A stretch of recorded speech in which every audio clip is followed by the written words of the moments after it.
দেশে সংখ্যালঘু কিংবা সংখ্যাগুরু বলে কিছু নেই, সবাই এদেশের নাগরিক, এ মন্তব্য করেছেন বাংলাদেশ জামাতে ইসলামীর আমির ডাক্তার শফিকুর রহমান। শনিবার সকালে মৌলভীবাজার সরকারি উচ্চ বিদ্যালয় মাঠে দলের কর্মী সম্মেলনে এ মন্তব্য করেন তিনি।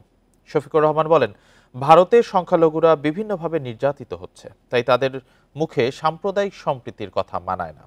ভারতকে উদ্দেশ্য করে তিনি বলেন, যুগ যুগ ধরে এদেশে সাম্প্রদায়িক সম্প্রীতির মধ্য দিয়ে সবাই বাস করছে।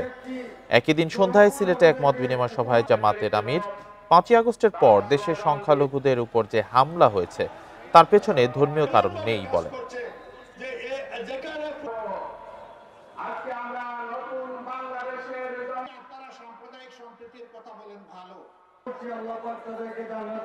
আমাদেরকে আপনারা সাম্প্রদায়িক সম্প্রীতির কথা বলেন ভালো, আপনাদের নিজের চেহারা আয়নাতে একটু এর আগে দেখে নেন।